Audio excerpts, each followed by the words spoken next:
Hello students, आज के editorial का टॉपिक है a court recall that impact the rights of the accuse. इसको आप कनेक्ट कर पाएंगे जीएस टू इंडियन पॉलिटी वाले पार्ट से। आज के एडिटोरियल के एनालिसिस को आप कनेक्ट कर पाएंगे। आते हैं एडिटोरियल के एनालिसिस पर। सुप्रीम कोर्ट ऑफ इंडिया ने अपना खुद का जो डिसीजन पहले दिया था Ritu Chhabria versus union of India, उसको रिकॉल किया। ऐसा करने के लिए सॉलिसिटर जनरल जो ऑफ इंडिया जो तुषार मेहता है, उन्होंने कहा था क्योंकि सेंट्रल इन्वेस्टिगेशन एजेंसीज जो हैं वो फेस कर रही हैं डिफिकल्टी और बहुत सारा कंसर्न है। जो लीगल प्रोफेशनल्स हैं उनके दिमाग में भी वो भी काफी इस चीज को लेके सफर कर रहे हैं, परेशान हो रहे हैं। इसके अलावा ये जो क्वेश्चनेबल लीगैलिटी है जो कोर्ट ने रिकॉल किया अपने खुद के डिसीजन को, तो कंसर्न क्या है यहाँ पर इस ऑर्डर का और क्या है राइट जो एक्यूज को रिलीज करता है कस्टडी से। मई 12 को इंटरिम ऑर्डर आया सुप्रीम कोर्ट का, जिसमें सुप्रीम कोर्ट ने क्लैरिफाई किया कि कोर्ट जो है वो ग्रांट कर सकती है डिफॉल्ट बेल इंडिपेंडेंटली किसी भी केस पे रिलाई किए हुए। जैसे कि यहाँ पर रितु छाबरा जजमेंट है, बिना उस पर रिलाई किए हुए कोर्ट इंडिपेंडेंटली अपना डिसीजन दे सकती और बेल ग्रांट कर सकती है, डिफॉल्ट बेल। इसके बाद भी कोर्ट का जो डिसीजन था सस्पेंड करना राइट ऑफ डिफेंडेंट का जो राइट है क्रिमिनल केसेस में, जो कि फर्दर खत्म हो रहा है, जो कॉन्स्टिट्यूशनल राइट है एक्यूज का,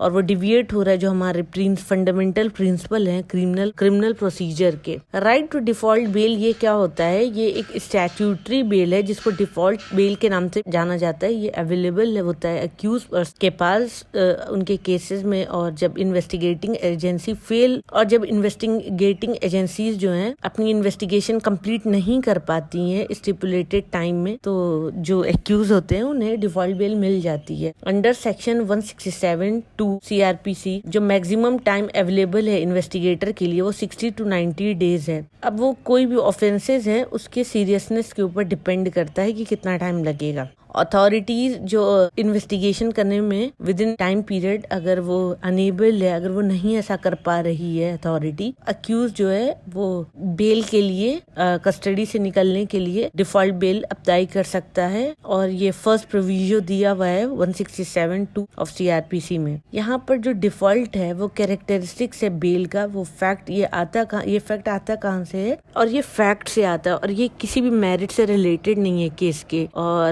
और ये बचाता है किसी भी लंबे टाइम तक डिटेंशन होने से अक्यूज के। राइट टू डिफॉल्ट बेल जो है वो कोर्ट में मल्टीपल जजमेंट और पर डिस्कशन हुआ है। इस राइट टू डिफॉल्ट बेल पहले भी कोर्ट में बहुत बार डिस्कस हुआ है, बहुत सारे जजमेंट आए हैं और एक ये इनडिफिजिबल राइट की तरह आया है। और इसका जो प्रेसिडेंट लेते हैं, जो इसका रेफरेंस जो लेते हैं, वो आर्टिकल 21 से लेते हैं, जो हमारे कॉन्स्टिट्यूशन में गारंटी करता है राइट टू लाइफ और पर्सनल लिबर्टी। इस वजह से इन किसी भी केसेस में जहाँ पे इन्वेस्टिगेटिंग अथॉरिटीज कोशिश ऐसा अगर करे कि वो इस प्रोसीजर को सरकमवेंट कर दे, छोड़ दे, और वहाँ पर कोर्ट जो है बहुत सूझबूझ से या फिर अगर वो मना कर दे, और कोर्ट उसको इस टैक्टिक्स को खत्म कर सकता है और रिफ्यूज कर सकता है किसी भी तरीके का जो कस्टोडियल डिटेंशन अगर एक्यूज का बढ़ता है। तो अजपाल और वर्सेस स्टेट ऑफ राजस्थान 2018 में कोर्ट ने कहा, जो अपने इन्वेस्टिगेशन रिपोर्ट पे, जबकि वो कंप्लीट नहीं हुई थी, कि अगर कोई अनऑथराइज इन्वेस्टिगेटिंग ऑफिसर है और वो इस चीज से बाहर नहीं होता है कि वो एक्यूज, अगर कोई अनऑथराइज इन्वेस्टिगेटिंग ऑफिसर है तो वो एक्यूज को डिफॉल्ट बेल लेने से रोक नहीं सकता है। और इन एस काशी वर्सेस स्टेट 2020 में कोर्ट ने फिर से कहा कि कोविड-19 के टाइम जो पेंडेमिक था, इन्वेस्टिगेटिंग जो एजेंसीज थी वो किसी भी तरीके का रिलैक्सेशन नहीं दी अपने जो मैक्सिमम स्टिपुलेटेड टाइम पीरियड है इन्वेस्टिगेशन का, उसमें कोई भी लीनियंसी उन्होंने नहीं किया और अक्यूज को अपने पास डिटेंशन में रखा अपने पास। इस इंटरप्रिटेशन से हम समझ सकते हैं कि जो हिस्ट्री है सेक्शन 167 की CRPC की, उसका जो रूट है रिकमेंडेशन में दिया हुआ है वो उसका recommendation 41st report of law commission में दिया हुआ है। अगर पुराना वर्जन सीआरपीसी का देखें तो एक्यूज पर्सन जो है इसको मैक्सिमम 15 डेज के लिए ही डिटेन कर सकते हैं। लेकिन अगर इस चीज को नोट करें कि अब्यूज जो है उसका जो प्रोविजन दिया गया है पुलिस के द्वारा, जो कि अक्यूज्ड है एक्सटेंडेड पीरियड ऑफ कस्टडी के, तो वो मिसयूज कर सकता है अदर प्रोविजन को ट्रायल के टाइम पे। तो लॉ कमीशन रिकमेंड करती है जो एक्सटेंडिंग पीरियड हो वो अक्यूज का, वो कस्टडी में ही वक्त वो गुजरे। और ये जो अभी डिस्कशन है ये सीआरपीसी के अमेंडमेंट वर्जन में दिया हुआ है जो कि 1978 में हुआ था। इस पावर को काउंटर करने के लिए इन्वेस्टिगेटिंग अथॉरिटी को ग्रांट किया गया है कि वो एक्सटेंडेड डिटेंशन के थ्रू एक प्रोविजनल स्टैट्यूटरी बेल दे, और इसको इंट्रोड्यूस किया था इंश्योर करने के लिए कि जो एक्यूज हैं उनको अननेसेसरली डिटेन करके नहीं रखा जाए लंबे टाइम तक प्रिजन में। यहाँ पे भी here to not a bar. Unfortunately ये जो प्रोटेक्शन गारंटी किया गया एक्यूज के लिए वो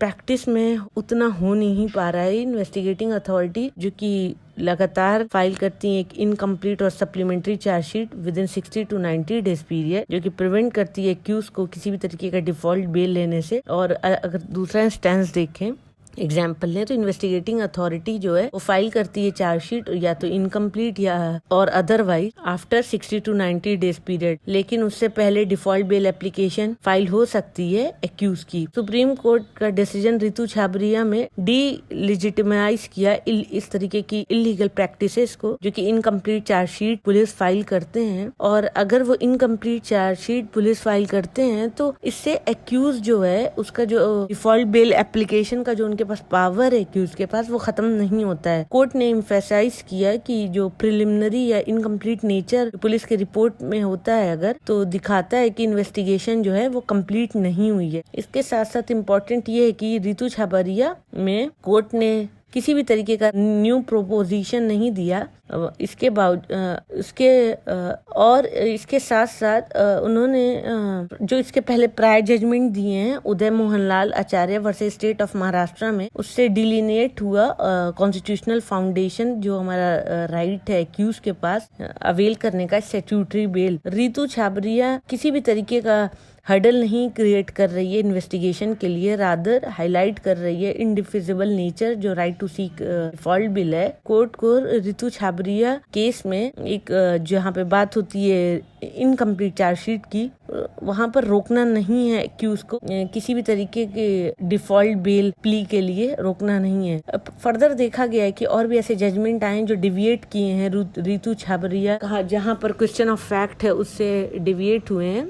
इस इंस्टेंस के लिए अगर देखें तो जसबीर सिंह 2023 के केस में सुप्रीम कोर्ट ने कंप्लीट चार्जशीट फाइल हुई थी विद इन टाइम पीरियड, वो रिजेक्ट नहीं हुई है क्योंकि इन्वेस्टिगेशन जो है वो सैंक्शन नहीं हुई थी। अगर इस तरीके की पॉसिबिलिटीज देखें तो ये अभी भी अनक्लियर है कि क्यों कोर्ट कंसीडर कर रही है इस तरह की पॉसिबिलिटीज, जहाँ पे वो रिकॉल कर रही है अपने जजमेंट को एक लीगली छोटे से ग्राउंड पर। अगर इस डिसीजन को देखें तो ये एक अलार्मिंग होगा क्योंकि राइट टू डिफॉल्ट बिल जो है वो इंटरप्रिटेटेड है। आप देखते हैं कहाँ से ये आया है, तो हमारे इंडियन कॉन्स्टिट्यूशन से आया है और पॉसिबली सबसर्विएंट है कंसर्न जो डिफिकल्टी फेस कर रहे हैं इन्वेस्टिगेटिंग अथॉरिटीज उनके लिए। तो कैसे ये मैटर सीरियस हो जाता है सुप्रीम कोर्ट के लिए, जो कि अग्री करती है कि इस डिसीजन से डिफर कर सकते हैं अगर कोई डिफॉल्ट बेल किसी को चाहिए एक्यूज्ड पर्सन को अक्रॉस कंट्री। और जैसा कि रितु छाबरिया केस में सुप्रीम कोर्ट का जजमेंट था उससे अलग भी दे सकते हैं। अगर इससे सीरियस इम्प्लीकेशन को देखें तो इस जजमेंट में कॉन्स्टिट्यूशनल राइट जो है एक्यूज का वो इम्पेरेटिव है, जहां जिसको 3 जज बेंच सुप्रीम कोर्ट देखेगा सुनेगा। और यहाँ पर मैटर ऑफ सेक्रीफाइस नहीं है, यहाँ एक प्रोसीजरल प्रोप्राइटी है और जो कि चेंज हो सकती है एडमिनिस्ट्रेटिव कन्वीनियंस के लिए। तो ये था आज का एडिटोरियल एनालिसिस जिसमें बेसिकली जो एक्यूज का राइट है